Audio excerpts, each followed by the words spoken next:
من اكتر الحاجات اللي ممكن تضايق اي حد في الدنيا لما نلاقي شاب في زمن زي كده عنده الشهامة والشهامة تكون جواه، ولكن نتفاجأ ان شاب زي كده بيرجع يدفع ثمن الشهامة بتاعته. ليه بنقول كده؟ هنعرف مع بعض التفاصيل والواقعة اللي حصلت معانا، ولكن الاول خلونا ارحب بحضراتكم. انا اخوكم محمد نصار، وهنقدم النهاردة مجموعة من الوقائع وهنعرف تفاصيل الواقعة. وعلشان ما اطولش عليكم تعالوا بينا نشوف اول واقعة ونرجع نكمل مع بعض. قطع لي ايدي، قطع لي ايدي، قطع لي ايدي. اهدى يا ابويا، اهو اهو اهو اهو اهو اهو اهو. هوريك عملت فيكوا ايه. هوريك عملت ايه.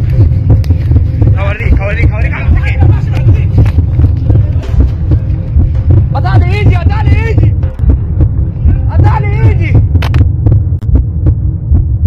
وبعد ما شفنا الواقعة مع بعض هنعرف بالظبط تفاصيل الواقعة وهنعرف الواقعة حصلت فين بالظبط. الواقعة حصلت في الزاوية الحمراء في القاهرة. الواقعة بدأت بأن كان في شابين ماشيين في الشارع وبيقولوا ألفاظ خارجة جدا، وطلع عليهم شاب من البلكونة، شاب في عمر 22 سنة من عمره. بدأ ان هو يطلع من البلكونة ويقول للشابين ليش الألفاظ الخارجة دي. طبعا زي ما انتوا عارفين بيكون موجود سيدات، وبدأ ان هو يقول لهم بالفعل ان في سيدات موجودين في المكان وبلاش الألفاظ الخارجة كده. ولكن الشابين اللي ماشيين في الشارع علشان هم طبعا مش هاممهم ولا شايفين اللي هو بيقوله ده على صح وان هو كده على كلامه ده منطقي، بدأوا ان هم يعتدوا عليه بالألفاظ الخارجة. وكمان خرج جنب الشاب ده والده وكان موجود معاه، وليه ان الشابين اللي تحت عمالين يقولوا لهم اشد انواع الشتائم. فبدأ الاب ان هو ينزل لهم علشان خاطر طبعا ان هم يقول لهم كلمتين او على الاقل يمشيهم ويقول لهم اللي انتوا بتعملوه ده غلط. ولكن بمجرد ما نزل الاب بدأوا الشابين دول بالاعتداء على الرجل ده بالضرب بالأسلحة البيضاء.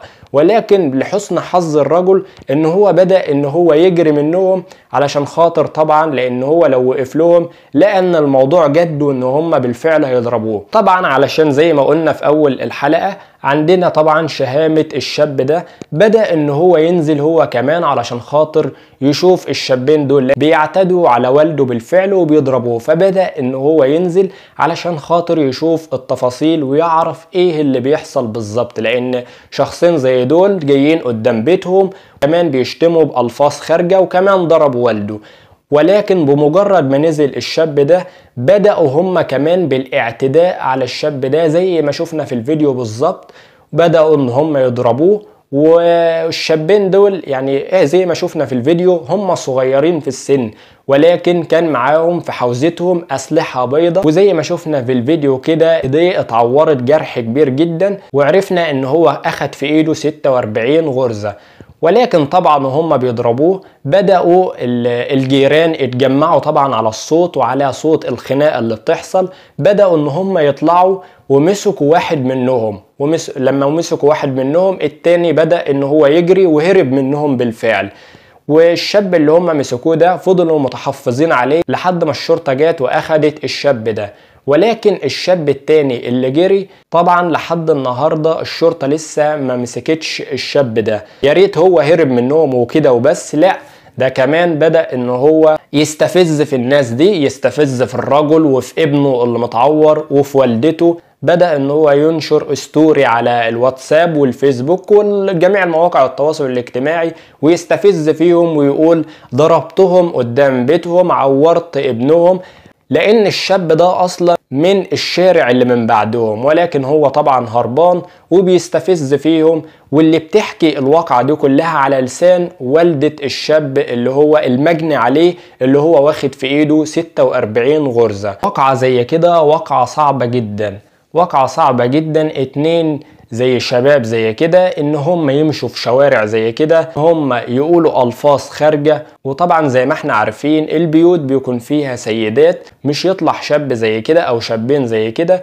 يبدأوا كمان بشتائم. وكمان لما يطلع عليهم شاب او رجل ان هو يقول لهم اللي انتوا بتعملوه ده غلط او امشوا من هنا، كمان يعتدوا عليه بالشتائم وكمان يشتموه وهو في بيته، وكمان يعتدوا على الشاب زي كده ويعوروه. لازم الحاجات اللي زي كده يتم السيطرة عليها من الأجهزة الأمنية. وللأسف الأجيال اللي زي كده لما الوقائع اللي زي كده بتحصل كتير وبتتكرر، الأجيال كلها اللي طالعة بتتعلم من الوقائع اللي حصلت دي وبتعمل كمان زيها. وعلشان ما اطولش عليكم تعالوا بينا نشوف الواقعة التانية ونرجع نكمل مع حضراتكم مرة تانية.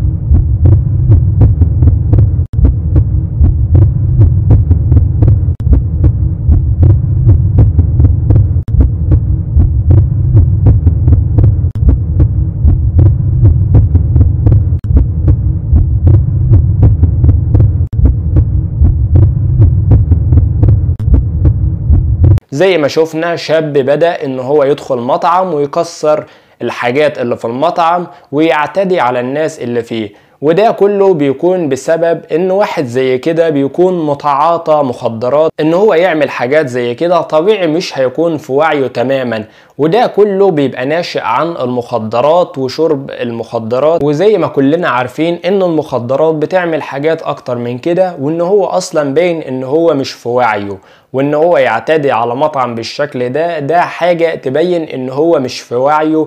وده بيكون بسبب الشرب اللي بيحصل في الشارع، ان هو يدخل في مكان زي كده ويبدأ ان هو يتهجم على اصحاب المكان ويكسر في المطعم زي ما شفنا مع بعض.